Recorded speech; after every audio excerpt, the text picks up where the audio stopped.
Hello everyone, how are you doing today? In response to the community request for a video on this topic, we're going to talk today about nuclear warfare survival preparedness and how to practically go about doing this.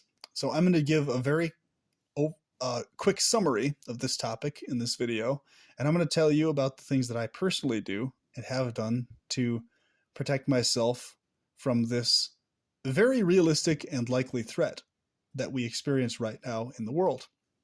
Now, right off the bat, before anybody says it in the comments, because I know it's coming, all of the people out there who don't believe nukes are actually real, or who believe that they're just gigantic firebombs of a traditional type, this information and this advice will also protect you against traditional conventional weapons.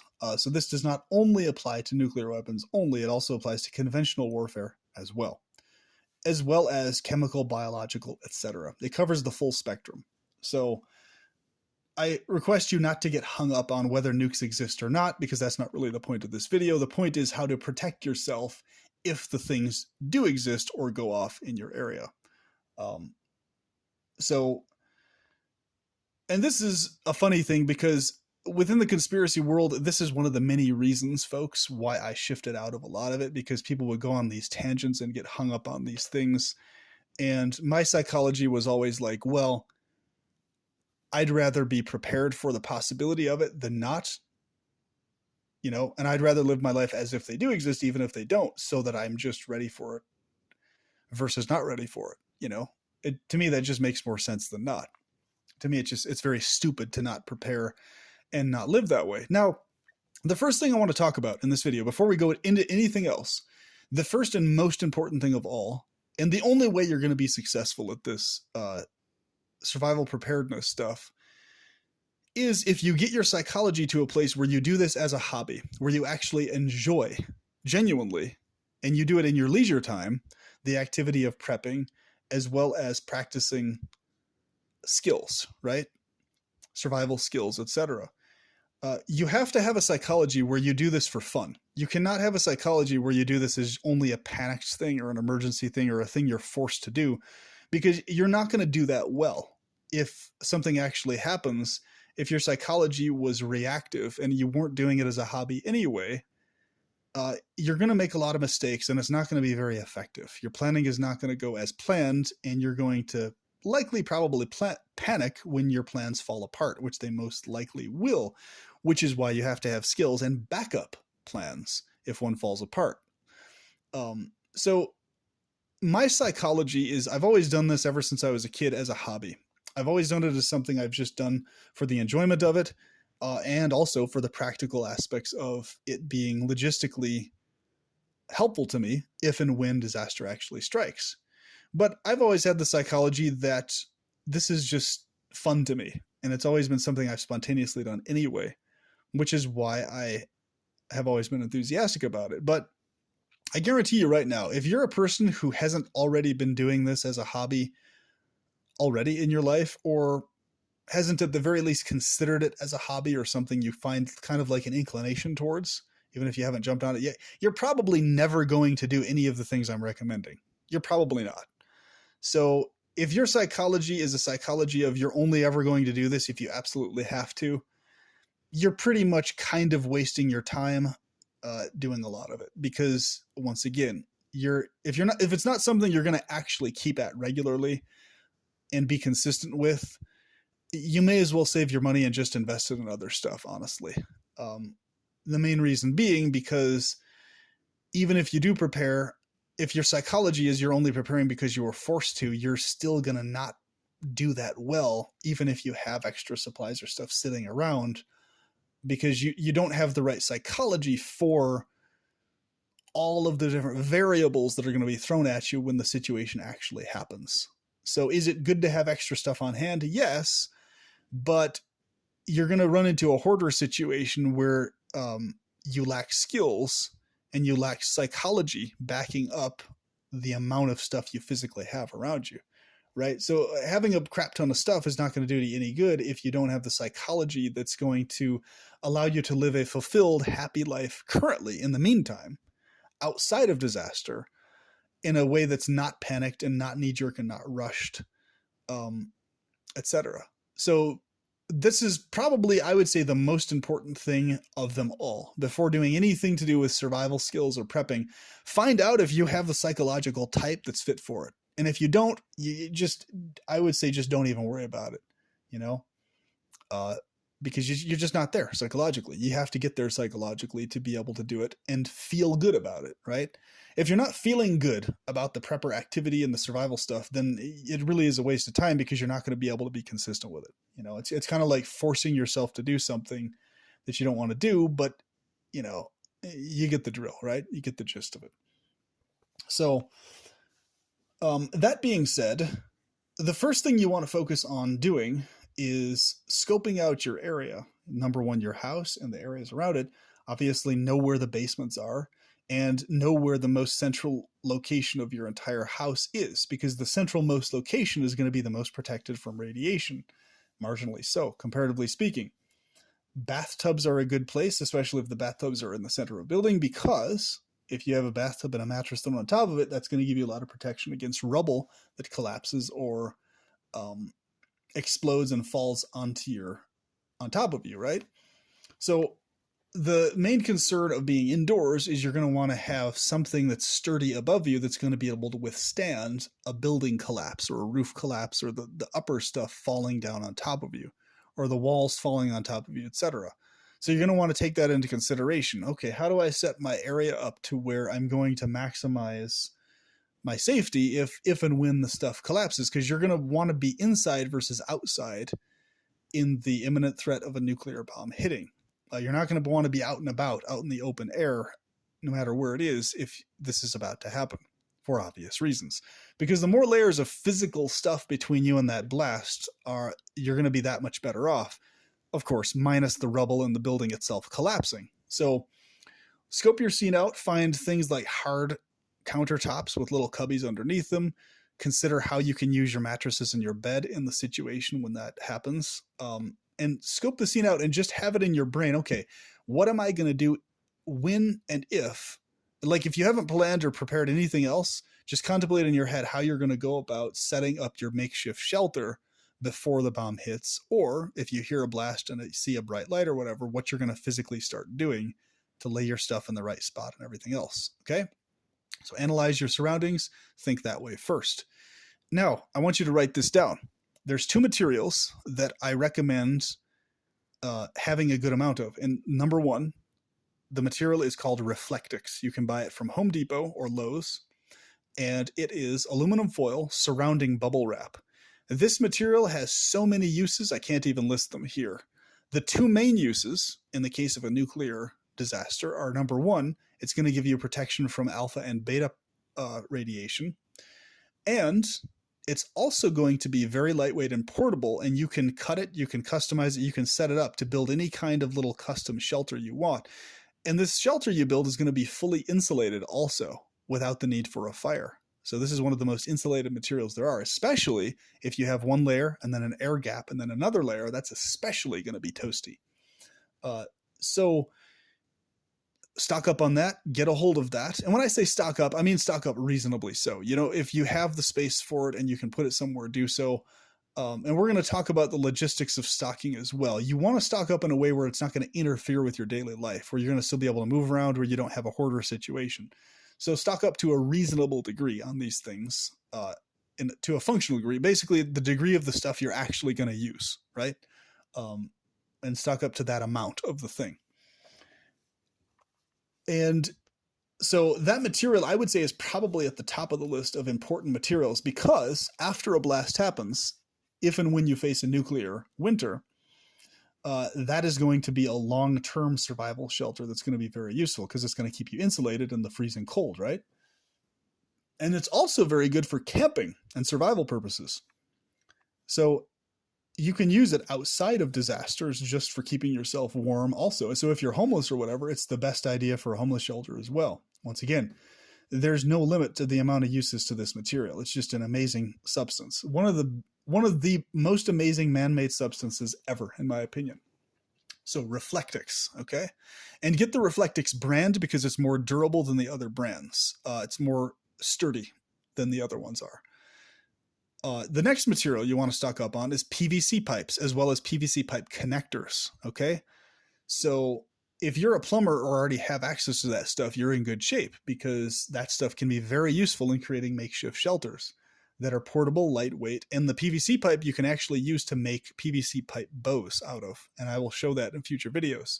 If you line the inside with fiberglass rods in a specific way, I've actually built some of these bows and they work like a charm. And you can customize the draw weight, which is the pull weight of the bow, to customize it how much you have, how hard it is to pull back, which means therefore you can customize how powerful the bows are.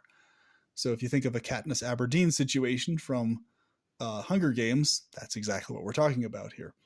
So PVC pipe, okay? Get a hold of that.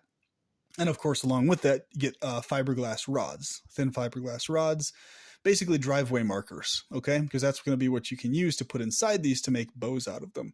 So what's cool about these, you can use them for your structure, and you can also have a bow itself, a PVC pipe bow, as the poles of your shelter. So literally you just pull a pull off of your shelter and you can use that as a bow if you want, or have it separate.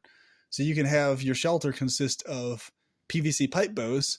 So you have like multiple weapons as your shelter, as well as it being a shelter also. How badass is that? Think about it. And you can insert stuff into the ends of PVC pipes like spearheads and sharpened wooden stake. There's all sorts of stuff you can do with PVC. Once again, similar to Reflectix, it's one of the most versatile, awesome materials that exist on the planet. Other than the fact that it pollutes the environment, usefulness-wise, in terms of functionality, it's incredibly useful. It would be nice if it didn't pollute the environment, though. But that's probably going to be the least of your concerns if you're just dealing with a handful of PVC pipes. I mean, yeah, the utmost you're dealing with is just sanding. And so, I mean, tiny little particles here and there. That's going to do almost nothing to damage the environment. It's only really damaging on a large scale, So a handful of PVC pipes, you're going to be just fine. But yeah, so stock up on those two. Now, the next most important thing you're going to want to stock up on and have a decent amount of is a good amount of iodized salt. So you'll have your iodine along with your salt. And salt, iodized salt, it's useful for so many different things as well, food preservation, etc. And on top of that, you're also going to want to have raw cane sugar, stocked up. I prefer that over the white sugar because it's better for the health. You don't have the bone char in it, and you get more nutritional value from the sugar versus not. And sugar is also very useful because it gives you those bursts of energy you're going to want and need in a post-apocalypse situation, as well as if you're eating a bunch of bland foods or whatever, you can just always add raw sugar or iodized salt to it and then flavor it up, right? And they're also very useful trade items because everybody's going to want to sweeten stuff up versus just having bland food, So, yeah. Even if you don't eat it yourself, you can use it to trade with people for stuff. And it's going to be something that people will want and be willing to trade you for. So what I want you to do is go through your stuff that you already own, your house, your pantries, everything else, and look at an item or piece of food and look at, okay, is this something that I'm realistically going to either eat, or if it's an item, am I going to actually realistically be using this item long-term past 1 month? So let's break it down into two separate categories. The first category is you go through all your pantries, look at all your food items and stuff, and look at, okay, is this a food item that I can, number one, eat without having to cook it? That's what you want to look for. Is this an item that will stay preserved dry for a long time? So think oats. Oats can be eaten raw or cooked. You don't have to cook them, and you get good nutrition value out of them. They are able to stay dry for a very long time, and they don't need to be refrigerated, obviously. So, or rather, they're a dry storage good. So oats of various varieties are very good. They're dirt cheap, and you can stock up on a huge amount of them. They were definitely a staple food in Scotland and a bunch of other places throughout history. And obviously things like nuts as well. Nuts can also be stored for a huge amount of time. In dryness, they don't need to actually be refrigerated, etc. So these are the things you want to focus on, dry goods specifically, bulk dry goods, because that's going to be your long-term food source that you don't have to cook. especially if a lot of the firewood and stuff you could be burning was irradiated and like contaminated, it's better to just eat stuff raw and not cook it than have to cook it, right? For obvious reasons. Now, of course, also on top of that, you want to make sure you have water stocked up. You want to have minimum at least 2 weeks worth of water set aside in like good quality, solid, either plastic or glass jugs or metal jugs, whatever your preference is, whatever's most affordable for you, and have those set aside ready to go with clean filtered water in them, right? And if you can't get clean filtered water, tap water is better than nothing, right? It's not ideal, but it's better than having no water that's decently drinkable. And a cool trick with tap water, if you want to get the chlorine to come out of it, you just leave it exposed to open air for 24 hours and the chlorine will actually evaporate out of it. So if you don't want to have the chlorine issue in the water when you drink it.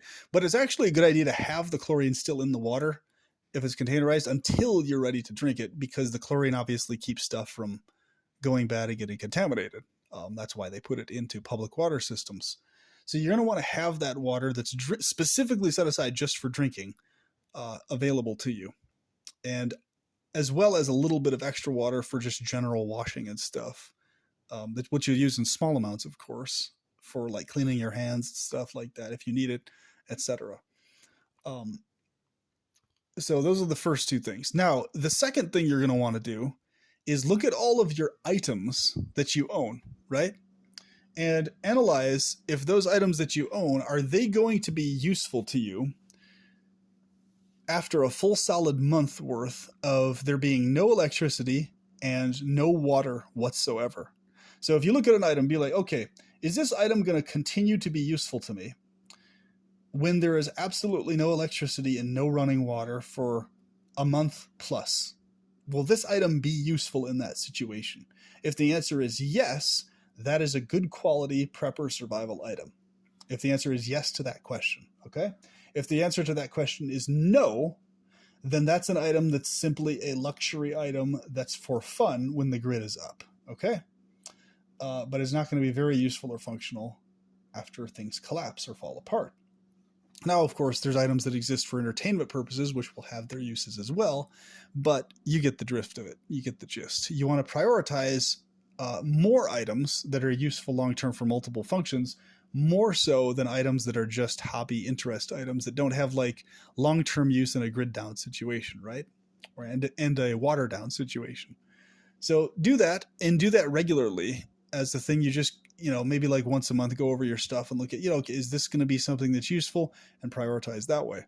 Now, I highly recommend you order a mask from a website called Myra Safety, a gas mask. They provide the world's best gas masks that money can buy. But if those are out of your price range, you can also get an Israeli mask or various masks online, but you might have to do a little research and talk to the seller and stuff, find out, make sure you're getting a good product. But if you want a guaranteed mask that's good quality, that's going to protect you like full spectrum from everything, go to myrasafety.com, and I'm going to provide the link for that specific mask in the description below. Also, what I recommend you do for a little bit of inspiration is watch two movies. One is called The Road with Viggo Mortensen, and another movie is called Threads, which was done in the 80s. You can watch both of these movies on Tubi, and I will provide the links to both of these movies in the description below. The Road is a very well done depiction of what a person who was a prepper would be experiencing many years after a full collapse situation. Many years into a post either nuclear war or worldwide disaster situation. Very well done, very good acting by Viggo Mortensen in that movie. Very entertaining movie also. And the movie called Threads is a very dark, bleak display and showcase of what will happen to almost everybody when a nuclear bomb blast actually goes off in a major city. The casualties, the death toll, the horror of the radiation sickness that follows, and what will happen to people in the decades that follow, and just the absolute nightmare hellscape that the world will be if and when a nuclear bomb goes off. Very, very well portrayed movie of all the different aspects, the different psychological types, And it especially portrays very darkly and bleakly what's going to happen to people who did not properly prepare. And in fact, the ones who were the worst off were the ones who didn't prepare properly, but were just enough outside of the blast to gradually die from radiation sickness versus dying instantly, right? So we're talking people who survived the initial blast, but died from radiation sickness over the weeks to months that followed in really horrific ways, right? And faced all the insanity that came afterwards. So there is something to be said of a nuclear bomb blast. The ones who just get vaporized instantly are actually in certain ways better off than the ones who survive with radiation sickness, because radiation sickness is basically going to kill you for sure. If you get a large amount of it, it's just going to be a much more slow, prolonged, agonizing death versus an instant vaporization death. So the goal of nuclear survival is you want to minimize your radiation exposure to the absolute minimum that you possibly can, because it's very unrealistic to protect yourself from all of it. Obviously, there's going to be some amount of radiation damage, but you want it to be to very minor degrees and to levels that are not going to adversely affect your health all that much in the decades to follow, right? Beyond just the baseline minimal levels that they will. So this is what the priority should be and focus should be on, minimizing those levels to where it will not adversely affect your health, basically, right?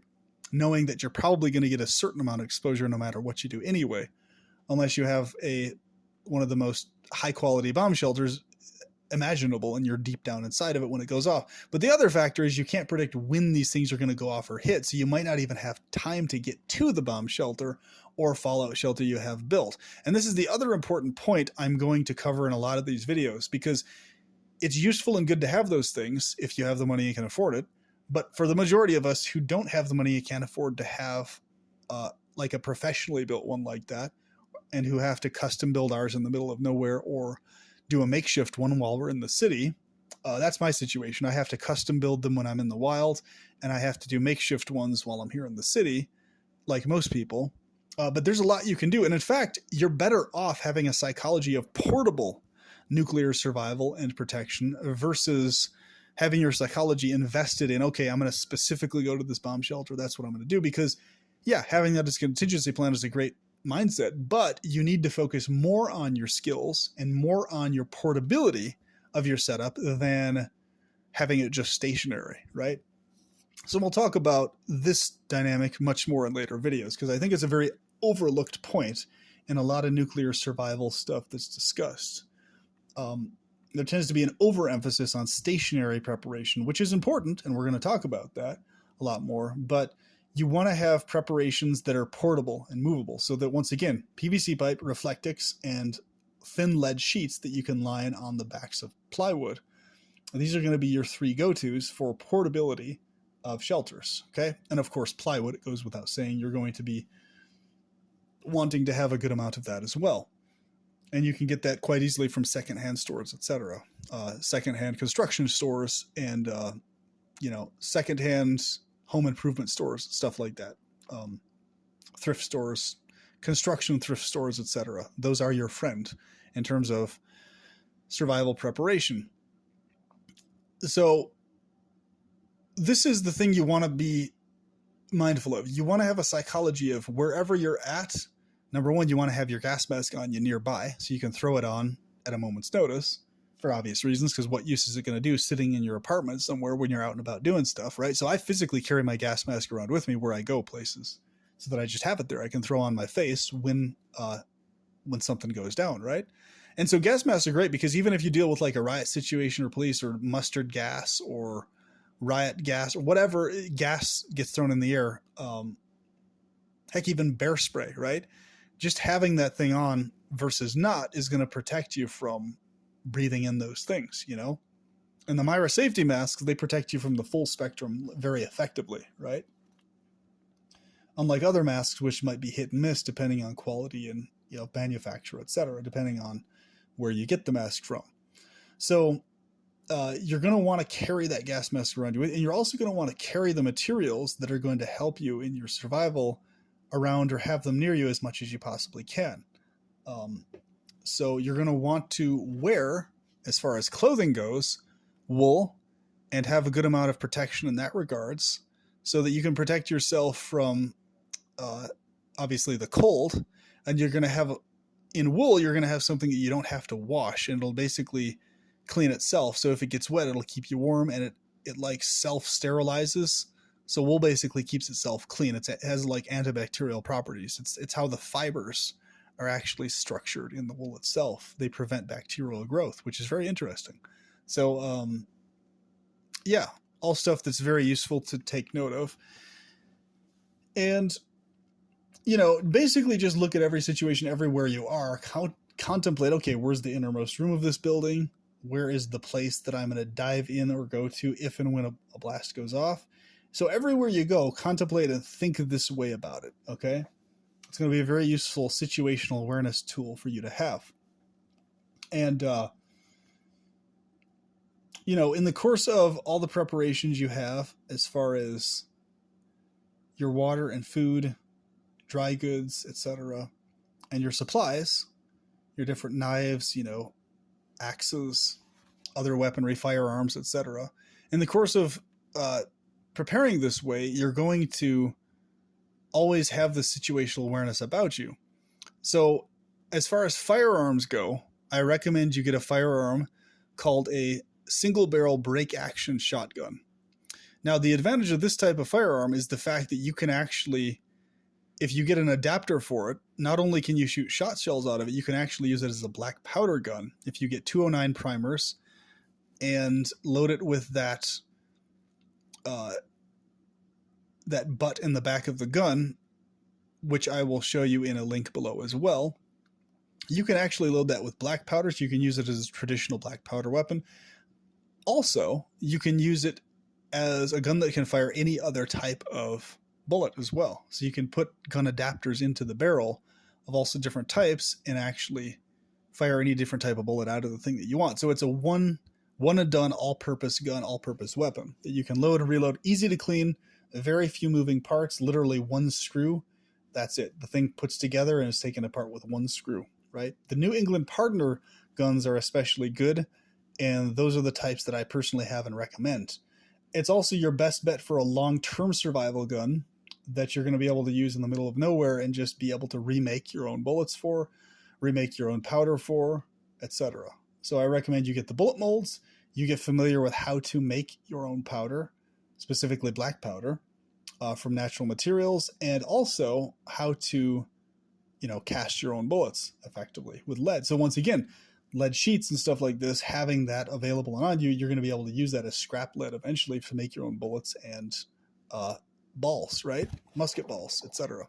So invest in a single barrel break action shotgun. They're very inexpensive compared to other firearms too. Usually you can get them from like 90 to $100 at a pawn shop, and they work just fine. They work quite well.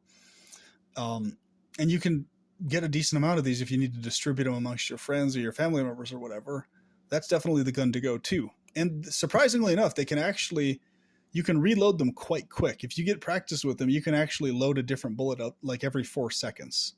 Now that might not seem like very fast, but if you're in an actual like situation where you have to defend yourself and you have some form of cover, like a tree or like a building or whatever, something you can dodge behind for like a few seconds before you fire the next blast, your output of fire rate is going to be pretty much comparable to whatever's being blasted at you, and you're going to waste a lot less ammunition as well. So, that's something to be taken into consideration, because ammo disappears very fast in gunfights and in firefights, obviously. So that gun is going to make you very situationally aware of when you fire and making sure every shot counts, right? But yeah, I mean, for every 4 seconds is not bad. That's actually quite good for a single barrel, single shot weapon. That's quite good, comparatively speaking.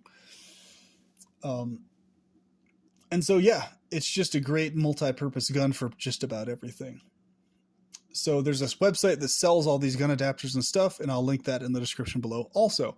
Now, I know we've covered a lot of different things in this video, but all the stuff I've covered in this video is the brass tacks stuff that is going to for sure help you a lot and go a long way, and it's not going to be very expensive in terms of nuclear protection, etc. So do these things I've talked about in this video, take mental notes and physical notes of these things, and go for it and have yourself prepared more so than not. And in fact, what you'll probably find is that you'll find that this hobby becomes more and more enjoyable the more you just get involved in doing it, right? So cutting the Reflectix is really fun, making your shelters out of it, cutting the PVC pipe, sanding it down. It's actually kind of fun because it's like adult Legos or adult Connects basically, but you're like putting stuff together that's actually going to keep you alive in a survival situation versus it just being something you're setting up on a desk or a table, right? It's like a real world fun thing to do that can literally be the difference between life and death for you, when the time comes, right? And it's something you're building by hand yourself, right? So it's like it's your own custom built craftsmanship versus something you buy at a store, right? So that's the other fun part. And just remember in the course of doing this that keep having fun with it, right? I really can't emphasize that enough. It's so important that in the process of prepping and survival skills, you do it out of a sense of enjoyment, not out of a sense of desperation or fear. Because the goal and the focus of doing this stuff is to eliminate having issues of fear or panic when issues arise, because you're already regularly psychologically in the zone of thinking about these things before they happen. Okay? So that really should be the focus, is having fun with it and not being panicked, not being fear driven in it, but being prioritization and deliberate driven in what you're doing. That, okay, I'm doing this for this specific purpose. This is why I'm doing it. I'm doing it of my own accord, and make sure you have fun doing it. Okay. And with that, I will talk to you soon. And please let me know if you enjoyed this content and which aspects of this topic you want to see me cover more in the days and years ahead, because to tell you the truth, my brain is like an encyclopedia for these things. I practice and engage in all sorts of these different things. So you name it, there's probably something I'm familiar with about the topic, whether it's craftsmanship skills, outdoor survival stuff, historical combat, romance topics, craftsmanship topics, historical information on how things were done historically with tools, historical tool use stuff, mechanic stuff, like music, art, etc., etc., etc., etc. So you name it, I probably know something about it. And I can probably share some good pieces of information with you about the topic, because I've obsessively read, studied, and thought all the time my whole life about these things. This is what I do. It's my life. It's what I do for enjoyment. It's what I do for a hobby. And it's all stuff that directly has to do with keeping me alive, and it all cross-correlates with each other. Even the games that I play, the hobbies that I have, they have to do with military strategy and warfare, and how I can use these tactics in a situation of survival and interpersonal interaction, etc. So everything I do is connected to this preparation stuff. So it really surprises, it actually amazes me quite often that how few people who have connected with me through either channel, how few have actually asked me about these things regarding like these very brass tacks, like real world survival things. It's interesting. It's something I've taken note of. It's like, wow, it's intriguing that very few people have asked me about this stuff. So hopefully you will find inspiration in this and feel empowered knowing that it's very doable. Whatever your situation is, whatever your financial situation is, even if you're totally homeless, you can apply all this stuff. You can buy PVC pipe or very dirt cheap. You can get a hold of Reflectix, and you can make your life much better, even as a homeless person, with these same skills. So this is really not cost prohibitive at all, these techniques. Most of this stuff you can find secondhand, and like iodized salt and raw sugar is really dirt cheap. It's easy to come across. It's not that hard to get access to. Same with oats and things like that, So most of the preps, most of the things that you're going to actually need that are going to help you, like just basic good quality knives, for tools and stuff like that, it's stuff you can all buy dirt cheap, or a lot of times for free, depending on where you go to pick it up. So really, cost is no excuse. Where there is a will, there is a way. Where there is desire, there is play, right? So yeah, any final thoughts I might have on this? So I would say my final thought on this is I've seen over the years many different people. I've met many different people, and I can tell right away whether a person has the psychology of a long-term survivalist in any situation, whether it's nuclear, city survival, outdoor survival, wilderness survival, if they're going to be a person who's going to function well and effectively, being alone for huge amounts of time, and or if they're going to be a person who's going to be able to function effectively under large amounts of pressure around them, you can tell quite quick whether this is the case or not. You kind of sort of develop an intuition, and 9 times out of 10, it's always correct. It's like, okay, is this person actually going to apply any of this stuff I'm telling them or not? And you can just kind of tell right away, nope, they're never going to do it. So it's just, you're kind of wasting your breath telling them this stuff, right? Another person you run into, it's like, yeah, this person very realistically may apply this stuff to a certain extent. And then other people, it's like, yeah, this person's going to apply all this. So let me tell them everything I know and just pour it on them, basically. So kind of just in your interactions with people, kind of get used to assessing, number one, yourself, your own psychology, and also assessing the psychologies of others to determine whether you're wasting your breath discussing these things with them or not, or whether you're actually going to get somewhere in terms of helping them out, because what's the point in spending a half hour to an hour explaining this stuff to people if they're never going to do anything with the information, right? So 90+% of people who listen to this video are not going to do a damn thing with this information at all. They're just going to keep going about their day. Video games, just enough food to last the week. That's it, if that, continuing to complain about their car problems, continuing to complain about this, that, and the other, never studying books, never studying skills, never practicing anything, maybe watching YouTube videos on conspiracies. That's about it, et cetera, et cetera. And they're not going to really do jack squat in terms of actually preparing for anything, 90+%, I'd say, of people listening to this are going to be in that mode, in that state most of the time.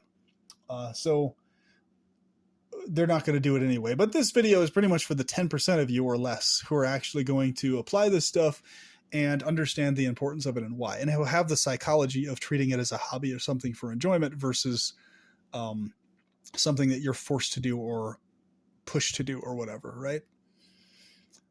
Because we live in very luxurious times. And the times we live in, we're very fortunate to have access to running water and electricity and all these things just so easily available to us, internet, etc. These are massive fucking luxuries that people for thousands of years simply did not have access to, right? Minus any hyper advanced previous civilization, etc. But you get the drill, right? You understand what I'm referring to here. We're talking in the middle of nowhere, log cabin level stuff, okay? People just didn't have access to this stuff. So the very fact we do have the luxury of having access to it, take advantage of that luxury while it's there. Because that luxury could be ripped out from under you like a carpet being pulled out from underneath you. And if you don't know parkour and don't know how to land on your feet again after somebody pulls the rug out from underneath you, well, you're going to be hurting on the floor pretty quick, right? With probably some injured bones along with it. But in the case of a nuclear war, you're probably going to be dead and roasted, or dying of radiation sickness. And in the case of other disasters, aside from nuclear warfare, it's going to be all sorts of hell to pay, right? Now, the reason this is also important is you don't want to be that idiot or asshole that's going to have to be a burden on others who didn't prepare, right? So all the people who didn't prepare, they're going to automatically be a burden on the people who did prepare, and therefore that's kind of a shithead dick thing to do. Not prepare, so therefore you're guaranteed to be a burden on others when SHTF goes on, when you could have prepared and not been a burden on others when SHTF goes off. You feel me? It's just kind of a dick move to not prepare and just do the where's our food, where's our supplies, whining, complaining thing to the government or whoever else when the shit hits the fan. It's like, well, why the fuck didn't you prepare for this? That is on you, right? That part of it is. Once again, 90%+ of people are going to be in that situation. And just, it's a very asinine psychology to have to not be prepared, because it's guaranteeing that you're going to be a burden on others. And you're going to have to be that asshole that harasses others when stuff goes down, right? Versus not. So don't be that guy. Don't be that girl, right? Just don't be that. Be somebody who's going to provide and contribute something skill-wise to stuff. And, that's what I noticed within the majority of the antinatalist world. It's people lacking skills and complaining about it. And they're complaining about life situations they run into mostly because they lack skills, and they lack the wherewithal to study skills, which will make their lives more efficient and easier if they just had them and practiced them, right? You see that quite a lot. We're talking people who have the functionality of their limbs and legs and all that type of stuff, not people who are chronically physically debilitated. I'm talking about people who have normal functioning of all their body parts, right? There's really no reason for people not to be prepared who have that functionality to their systems. It's really a person just being a lazy piece of shit at that point, honestly, because there's really basic ass shit you can do to prepare. And if you don't, in spite of it all, and just you spend all your time complaining about the horrors of the world and how bad everything is, but what are you actually doing to contribute skill wise to things? It's kind of like, come on, man, what the fuck are you doing? Sort of a thing. But anyway, I will talk to you soon, and I will see you in the next video. Have a good one.